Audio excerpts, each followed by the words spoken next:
അസ്സലാമു അലൈക്കും വറഹ്മത്തുള്ളാഹി വബറകാതുഹു. ബിസ്മില്ലാഹി വൽഹംദുലില്ലാഹി വസ്സലാത്തു വസ്സലാമു അലാ അഷ്റഫിൽ മഖ്ലൂഖീൻ വഅലാ ആലിഹി വഅസ്ഹാബിഹി അജ്മഈൻ. ഏറ്റവും പ്രിയപ്പെട്ടവരെ, നമ്മളെയൊക്കെ പലപ്പോഴും അലട്ടുന്ന ഒരു പ്രശ്നമാണ് ഹൃദയത്തിൻ്റെ കാഠിന്യം.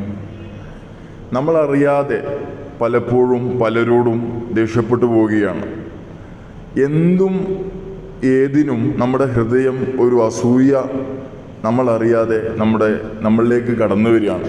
അല്ലെങ്കിൽ മറ്റുള്ളവരോട് എന്നും ഒരു ദേഷ്യം അല്ലെങ്കിൽ അഹങ്കാരം, ഇതുപോലുള്ള ഹൃദയത്തിൻ്റെ ധാരാളം രോഗങ്ങൾ നമ്മുടെ ഹൃദയത്തിനെ ബാധിച്ചിരിക്കുകയാണ്.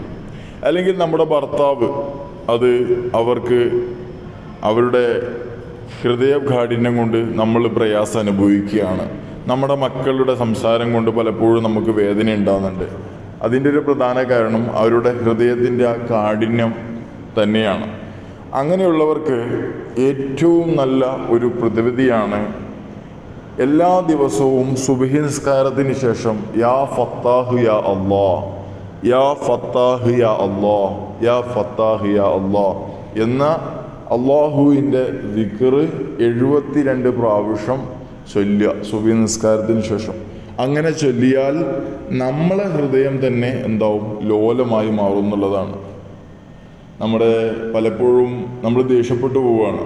അത് ചിലപ്പോൾ നമ്മുടെ പ്രശ്നമായിരിക്കും. നമ്മുടെ ഹൃദയം അങ്ങനെ ഒരു കാഠിന്യമുള്ളത് കൊണ്ടാണ് പലപ്പോഴും നാം പോലും അറിയാതെ ദേഷ്യപ്പെട്ടു പോകുന്നത്. അതുപോലെ ഈ കഠിന ഹൃദയമുള്ള ഭർത്താക്കന്മാർ, ഭാര്യമാർ കഠിന ഹൃദയമുള്ള ഒരു വിട്ടുവീഴ്ചയ്ക്കും തയ്യാറാവുന്നില്ല. അങ്ങനെയൊക്കെയുള്ള സാഹചര്യങ്ങളിൽ എന്ത് ചെയ്യാം? യാ ഫത്താഹ് യാ അല്ലാഹ് എന്ന ഈ ദിക്ർ നമുക്ക് പതിവാക്കാം. തീർച്ചയായിട്ടും അതിൻ്റെ ഒരു റിസൾട്ട് നമുക്ക് കാണാൻ പറ്റും ഇൻഷാ അല്ലാഹ്. അല്ലാഹു തആല നമ്മുടെയൊക്കെ ഹൃദയം ശുദ്ധിയുള്ളവരാക്കി അനുഗ്രഹിക്കുമാറാവട്ടെ. ഖിബ്റിൽ നിന്നും ഹസദിൽ നിന്നും മറ്റു ഖൽബിയായ എല്ലാ രോഗങ്ങളിൽ നിന്നും അല്ലാഹു നമുക്ക് സലാമത്ത് നൽകട്ടെ എന്ന് ആത്മാർത്ഥമായി ദുആ ചെയ്യുന്നു.